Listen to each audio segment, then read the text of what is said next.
예, 본문은 사실은 한 가지 사건을 다루지만 본문 안에서 저희가 살펴보거나 또는 들여다봐야 될 지점들이 상당히 많은 본문이에요. 근데 새벽에 제한된 시간 안에서 그걸 다 다룰 수는 없어서 본문을 특별히 전 앞에 4장의 에피소드와 좀 연결해서 오늘은 좀 살펴보려고 합니다. 앞에 4장과 연관해서 오늘 본문을 보려고 하면은 사실은 어제 본문 41절로 가야 됩니다.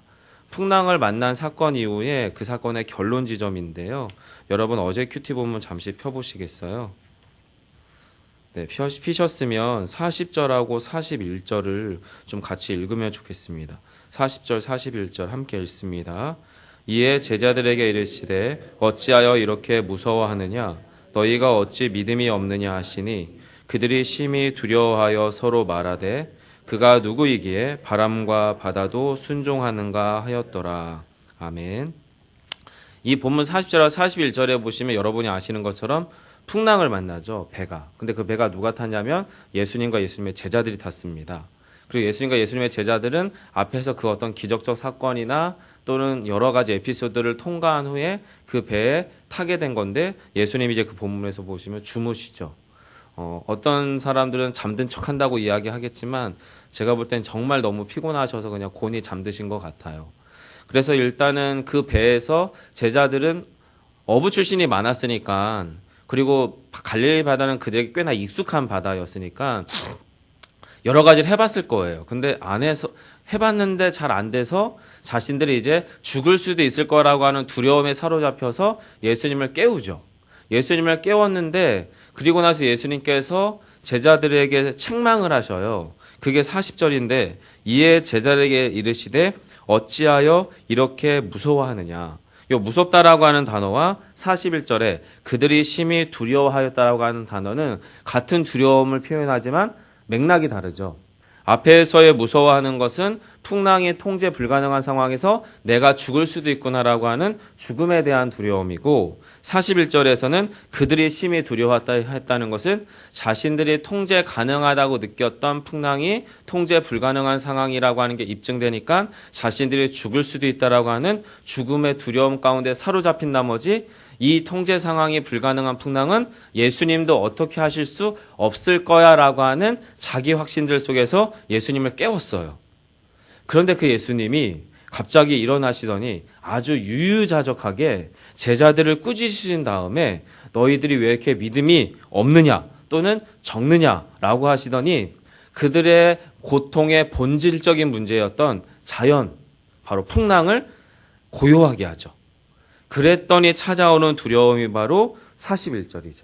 그래서 그들이 심히 두려워하였다라고 하는 것은 자신들이 볼 때에 예수님도 어떻게 할 수 없을 거야라고 느꼈던 그 지점을 통제 가능한 예수님을 보고 나서 똑같은 몸뚱아리를 가지고 똑같은 언어를 쓰고 있고 자신의 키와 비슷해 보이는 그 어떤 예수, 인간 예수가 인간 예수 이상일 거라고 하는 존재에 대한 두려움 가운데에서 41절에 그들이 심히 두려워하며 서로 말하는 거죠. 수근거리는 거죠. 저 사람은 도대체 누굴까? 그러면서 바람과 바다가 어떻게 순종하는가? 라고 질문을 합니다. 이게 질문형이잖아. 이 질문에 대한 답을 오늘 본문 보시면 여러분 6절하고 7절입니다. 오늘 큐티 본문 이어서 한 번만 더 읽을게요. 6절 7절 같이 읽어주세요. 시작.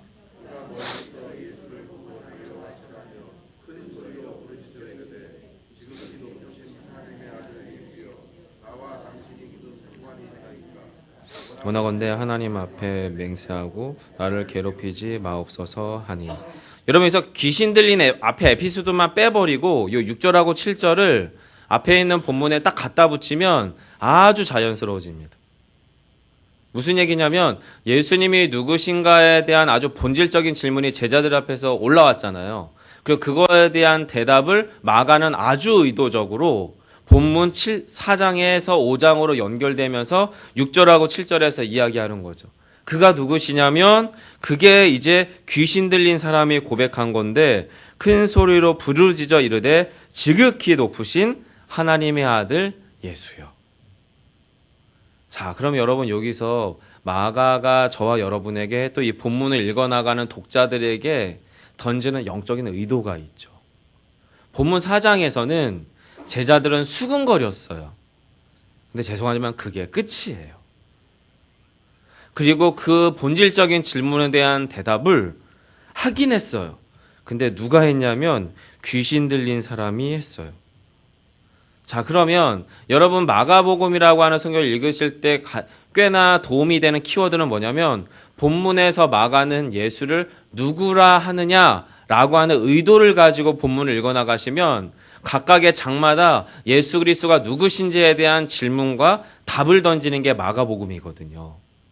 즉 여러분 4장에서의 그 질문에 대한 충분치 못한 대답을 지금 5장에서 대답을 듣는데 그 대답도 정말 양면성, 이중적인 게 있죠. 귀신 들린 사람에 의한 고백인 거예요.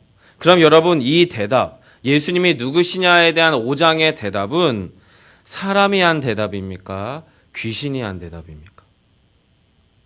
여러분 읽으신 본문을 유심히 읽어나가면 이것은 귀신 들렸던, 군대 귀신 들렸던 사람의 충분히 인격적이고 이성적인 대답이 아니에요. 이건 귀신에 의한 대답이거든요. 즉 여러분 이 본문은 저와 여러분에게 던지는 아주 본질적인 질문이 있는 거예요. 도대체 저와 여러분에게 예수는 누구시냐라는 질문이죠. 예수는 누구시냐? 저와 여러분의 영혼의 진실된 고백으로서 예수님이 누구시냐에 대한 질문에 대한 답이 필요함을 마가는 저와 여러분에게 지속적으로 돌리는 거죠. 본문에 등장하는 귀신의 대답이 있어요. 우리의 대답은 무엇일까요? 자, 여기서 제가 이제 귀신이라는 말을 계속 쓰면 저희 한국 교회의 정서 안에 특히나 한국 기독교가 자리 잡히기 전에 이 조선 땅 시대, 과거 조선시대 때의 이 땅을 아주 극도로 지배하고 있었던 무속신앙, 무당의 신앙, 귀신에 관한 이야기들이 한국 땅 곳곳에 배어있는 이곳 가운데에서 성경이 말하는 귀신과 우리 한국인들, 한국민들, 조선인의 피가 흐르는 우리와의 귀신에 대한 이해가 완전히 다르다는 것을 우선 전제로 말씀을 드려야 됩니다. 예, 물론 제가 이렇게 설교하는 동안도 우리의 어른 세대, 저보다 헐쩍 이미 무당의 굿도 보았고 그리고 정말 칼 위에서 작두를 타는 이런 모습을 실제로 보신 우리 식구들은 그 부분에 대한 이해가 있어요. 한국적인 귀신에 대한 세계관. 근데 그것과 이것이 완전 다르다는 것을 먼저 좀 이해해야 되고요. 본문에서 귀신이라고 하는 존재는 확실한 것은 예수 그리스도를 하나님의 아들 되심을 고백하는 존재였다라고 하는 거죠. 그럼 귀신도 하는 대답을 본문의 제자들은 충분히 못했고 귀신이 하는 그 대답을 오늘날 저와 여러분은 충분히 하고 있느냐. 요 맥락에서 이제 오늘 본문을 좀 살펴보려고 하는데요. 그 대답 역시도 오늘 본문 가운데에서 예수님의 말씀과 행동 안에 배어 있습니다. 여러분 1절, 2절 같이 좀 읽어주시겠어요? 1절, 2절 함께 읽습니다. 시작.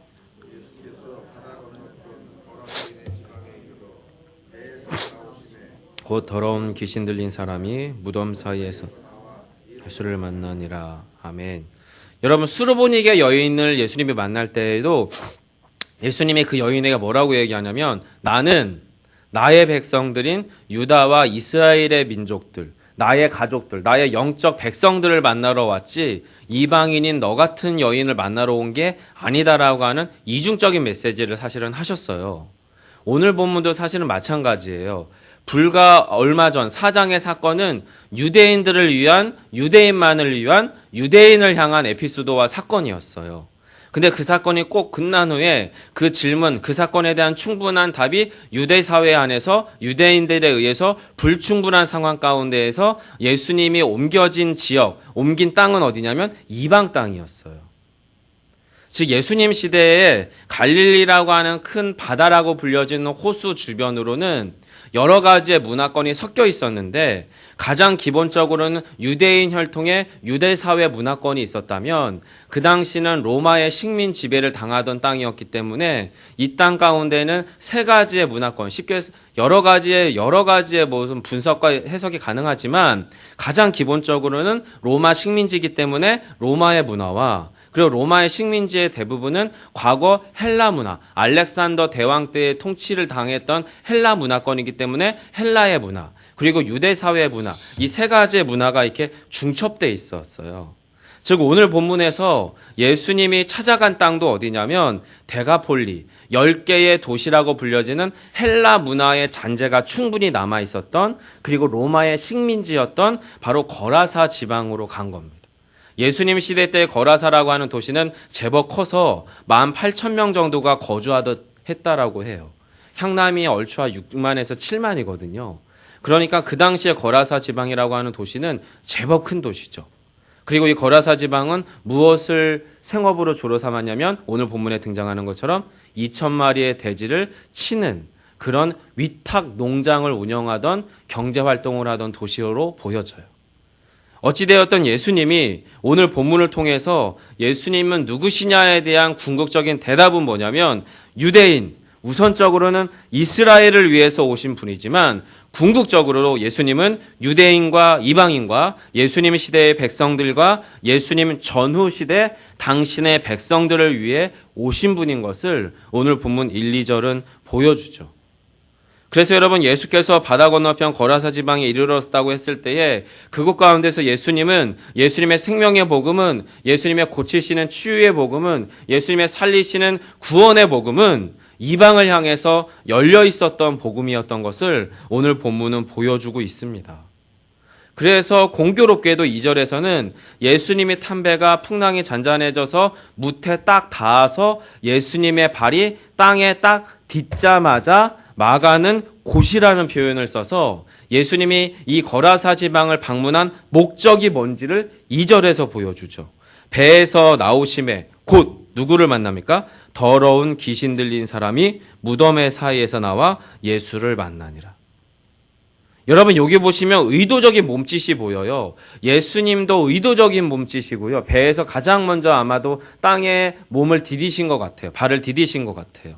그리고 무덤 사이가 자신의 거주 공간이었던 이 귀신 들린 사람도 때마침 얻어 걸린 것 같아 보이지만 너무나도 필연적인 이 땅에 땅을 딱 딛고 서시는 하나님의 아들 예수가 이방 지방 땅에 유대인들은 천한 돼지를 치는 도시이기 때문에 굳이 방문할 이유가 없었던 그 유다인들에게는 천하고 비천하고 냄새나고 부정한 땅이었던 데가볼리의 거라사 지방에 유대인으로 오신 예수 그리스도 하나님의 아들 예수가 땅에 딱 딛고 서는 순간 무덤 사이에서 그냥 돼지와 더불어 살던 그가 예수를 만나러 나온 거죠. 그게 여러분 2절이에요. 의도성이 충분히 있어 보입니다. 사장에 대한 예수님의 이 구체적인 몸짓과 대답이 저와 여러분 가운데도 무언가 울림이 있기를 사실은 바라요. 예수님이 풍랑이 진정된 후 행하신 예수님의 첫 행보는 유대인들이 대답하지 못했던 그 질문에 대한 대답이 어디에서 발생했습니까? 이방의 땅에서 발생했습니다. 예수님이 누구신지에 대한 충분한 영적 정보가 없었던 이방 땅. 당시 유대인들은 거부하고 부정했던 짐승인 돼지를 키우던 땅. 그리고 그 돼지 2,000마리는 거라사 지방의 그 원주민들의 돼지가 아니라 어쩌면 아주 거대한 로마 귀족의 돼지를 위탁해서 치던 가난한 도시의 도시민들. 지금 이 본문에서도 보면 여러분 2,000마리 돼지가 바다를 향해 뛰어 들어가니까 돼지를 치던 자들이 어디로 도망갔다고 쳐요? 표현하고 있어요. 14절에 보시면 읍내와 여러 마을. 자기 돼지가 아닌 것 같아요. 과거 예수님 시대 때 가난한 목동들이 집이 가난해서 아무것도 할 수 없이 건강한 몸뚱아리밖에 하나 없었던 사람들이 남의 양을 치던 위탁 목축업을 했었던 유대인들처럼 어쩌면 이 사람들도 가장 가난하고 힘없었던 그들이었을 수 있을 것 같아요. 그래서 주인의 돼지가 바다로 뛰어들어 몰살당하니까 자신의 생명의 위협이죠. 돼지 한 마리는 자신의 목숨값입니다. 그걸 지킬 수 없었으니 당연히 읍내로 뛰어들어갔겠죠. 지금 이 말이 안 되는 사건이 사실은 여러분 우리에게 주는 메시지는 제가 볼 때는 상당히 많아 보여요. 예수님을 향한 정확한 호칭, 하나님의 아들 예수라고 하는 호칭은 유대인도 아니었어요. 심지어 정상인도 아니에요. 강력한 귀신에 의해 사로잡힌 사람에 의한 것이었어요. 그리고 본문은 그 사람에 대한 묘사를 제법 매우 상세하게 합니다. 왜냐하면 예수님을 만나기 전에 그의 상황과 예수님을 만난 후에 그의 상황과 또 그가 연관되어 있는 그의 주변 상황의 변화가 본문에서 너무나 중요하기 때문에 매우 상세하게 표현하는 거죠. 자, 예수님을 만나기 전에 그의 상황이 뭐냐면 3절부터 5절이죠. 3절로 5절을 한 번 더 읽겠습니다. 함께 읽습니다. 시작. 그를 쇠사슬로도 맬 수 없게 되었습니다. 이는 여러 번 고랑과 쇠사슬에 매였어도 쇠사슬을 끊고 고랑을 깨뜨려 그리하여 아무도 그를 제어할 힘이 없는지라 밤낮 무덤 사이에서나 산에서나 늘 소리 지르며 돌로 자기의 몸을 해치고 있었더라. 이 3절로부터 5절은 귀신 들려서 예수를 만나기 전에 이 사람의 상황과 그 사람의 주변 상황을 매우 상세하게 이야기해요. 그래서 여러분 3절에 보시면 그의 거주지는 어디냐면 무덤이에요. 물론 예수님 시대 때 무덤은 가난한 사람들의 거주 지역으로 사용되었다라고 합니다. 그런데 그의 영적 상태나 심리적 상태나 그의 상황들이 사실은 무덤에 거주할 수밖에 없었던 사람이었죠.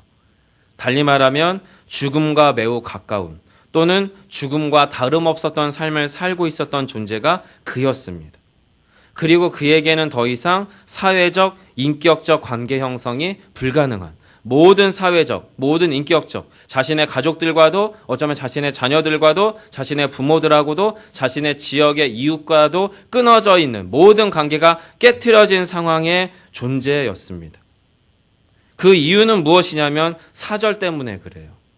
그는 여러 번 고랑과 쇠사슬에 매였어요. 이 말은 무슨 얘기냐면 그 당시에 귀신 들렸거나 또는 심한 정신질환 가운데에서 일상생활이 불가능했던 그 어떤 사람들을 아마도 사람이 통제하는 일반의 사회 안에 두려면 어떻게 해야 되겠어요? 묶었겠죠. 쇠사슬로 묶든지 뭘로 묶었든지 그를 강압해야만 일상생활이 가능했을 거 아닙니까? 그런데 문제는 그 귀신 들림이 너무나 강력한 나머지 쇠사슬도 끊고 고랑도 깨트려서 더 이상 그를 제어할 수 있는 수단이나 방식이나 가능성이 그가 속했던 거라사 지방에는 존재하지 않았어요. 달리 말하면 더 이상 그는 기존의 어떤 사회적 틀이나 통제 수단의 제어가 불가능한 상태, 반사회적이고 반인격적 상태의 존재였어요. 즉 어디에서도 살아남을 수 없는 가장 연약한 존재가 되고 말았습니다. 그리고 그 연약한 존재는 심각한 귀신 들린 사람이기 때문에 누군가 과거에 그의 자녀였던, 과거에 그의 부모였던, 과거에 그의 배우자였던, 또는 과거에 그의 이웃 주민이었던 그들은 그를 멀리하고 그를 포기하고 그를 버릴 수 있는 이유가 타당했던 존재가 되고 말았습니다. 그게 지금 본문의 근입니다. 여러분, 반사회적이고 비인격적이고 모든 사회적 관계가 끊어져서 죽음과 방불한 삶을 살아가는 그에게 남은 일은 무엇이겠습니까? 자기 파괴밖에 남지 않죠. 그래서 5절에 보시면 밤낮 무덤 사이에서나 산에서나 늘 소리 지르며 돌로 자기의 몸을 해치고 있더라. 자신의 영혼이 파괴되고 자신의 인격적 관계와 사회적 관계가 깨트려진 존재에 자기 몸이 망가지는 것은 시간 문제였죠. 최종적으로 자기의 몸과 영혼이 파괴되어 갑니다. 존재가 소멸돼 가는 존재였어요. 자, 그렇다면 예수님을 향한 이 놀라운 고백, 하나님의 아들 예수여라고 하는 고백은 과연 그의 고백이겠습니까? 귀신의 외침이겠습니까? 사실은 예수 그리스도가 오시는, 빛으로 오시는 예수 그리스도에 대한 괴로움으로 인한 어둠의 영의 괴로운 외침으로 보입니다. 하지만 그 괴로운 외침을 주님은 누구에게 주목했어요? 귀신에게 주목하지 않았습니다. 그에게 주목했습니다. 그것의 입증이 뭐예요? 말도 안 되는 빅딜. 한 영혼, 한 존재, 한 사람을 위해서 당시 거라사 지방의 경제를 지탱하고 있었던 2,000마리의 돼지떼 경제 수단과 맞바꿔 버려요. 한 사람의 영혼과 그 돼지 2,000마리를. 어쩌면 그 돼지의 선택권은 이 돼지를 치던 사람들에게 없었을 텐데 말이에요. 왜 그랬을까요, 여러분? 아마도 거레사 지방에서는 이 사건으로 인해서 엄청나게 큰 사회적, 경제적, 정치적 소요가 일어났을지도 모르겠어요. 근데 그 빅딜을 행하셨습니다. 그 이유가 주님의 말씀 가운데 있죠. 그게 여러분 18절로 20절입니다. 저희가 함께 한 번 더 읽도록 하겠습니다. 함께 합니다. 예수께서 배에 오르실 때에 귀신 들렸던 사람이 함께 있기를 간구하였으나 허락하지 아니하시고 그에게 이르시되 집으로 돌아가 주께서 내게 어떻게 큰 일을 행하사 너를 불쌍히 여기신 것을 내 가족에게 알리라 하시니 그가 가서 예수께서 자기에게 어떻게 큰 일 행하셨는지를 데가볼리에 전파하니 모든 사람이 놀랍게 여기더라. 아멘. 당연하죠. 귀신 들렸다 정상으로 돌아온 이는 예수 때문에 자신이 그렇게 됐다는 걸 너무나 확실히 확신하고 너무나 분명한 사실이니까 더 이상 거라사 지방에 살아갈 의미가 없어요. 이미 자신은 어쩌면 수년 아니면 십수년 동안 모든 관계가 깨어진 관계예요. 여러분, 귀신 들린 상태에서 정상으로 돌아왔다고 해서 과거에 깨트려졌던 관계로 저절로 되돌아가지지 않거든요. 엄청난 수고나 엄청난 대가 지불이 사실 그는 필요했을 거예요. 차라리 구름 위에 떠 있는 듯한 이 은혜의 황홀경 가운데서 차라리 예수님의 또 다른 제자로 그냥 따라가는 게 훨씬 쉬운 삶일 거예요. 그런데 주님은 이상하게도 허락하지 않아요. 왜냐하면 주님이 그의 영혼을 회복시키신 것은 그의 몸에 회복을 명하셨던 이유는 구름 위를 떠다니는 황홀경 가운데 있는 신앙인의 삶을 요구하는 게 아니기 때문이었습니다. 그에게 무엇을 요청하시냐면 집으로 돌아가라라는 거예요. 집으로 돌아가라. 너가 이 땅에서 해야 될 그 어떤 것이 있기 때문에 집으로 돌아가라는 거죠. 무슨 일이 있어요? 다른 사람은 몰라요. 여러분, 이 사람이 어떻게 정상인으로 돌아갔는지 목격자가 없어요. 당연히 그 옆에는 아무도 없었을 테니까. 누가 유일한 목격자냐면 예수님의 제자들만 유일한 목격자예요. 그런데 예수님의 제자들은 그의 심령 안에서, 그의 영혼 안에서, 그의 몸에 깨트려져 있는 질서 안에서 그의 전인격적인, 그의 전 영혼의 안에 일어난 놀라운 내면의 변화나 그의 전인격의 모든 통합적인 변화가 뭔지 예수님의 제자들은 전혀 몰라요. 마치 풍랑에서 주님이 일어나셔서 바람과 바다를 꾸짖음으로 그 모든 자연의 섭리가 당신의 손 안에 있음을 입증했을 때에도 전혀 깨닫지 못했던 제자들은 그 내면 안에서 하나님이 어떻게 하나님의 구원의 큰일을 행하셨는지 몰라요. 누구만 알아요? 그만 알아요. 왜요? 자기가 겪은 일이니까.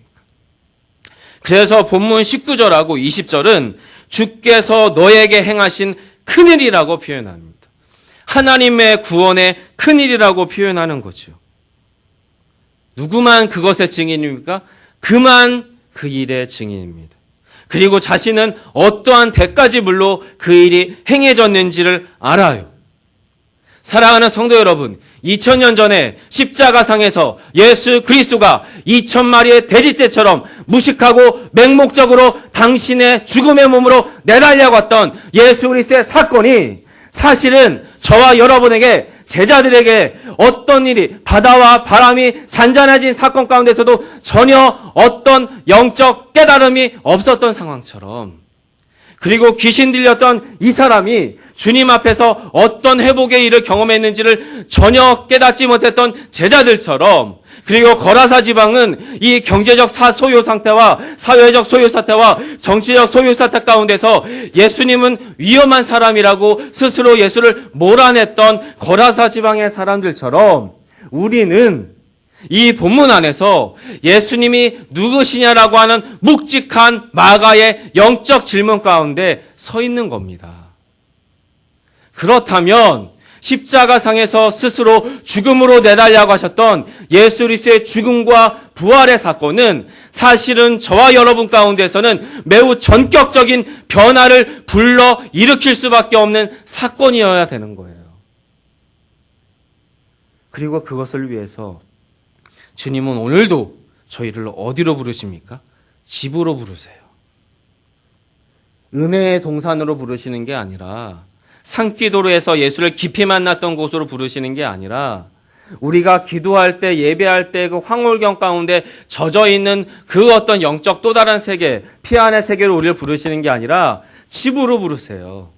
이 기도회를 마치고 여러분이 돌아가서 분투해야 되는, 대가를 지불해야 되는, 사랑의 수고를 해야 되는, 그리스도인으로서의 삶의 도리의 싸움을 해야 되는 그곳으로 주님은 부르세요.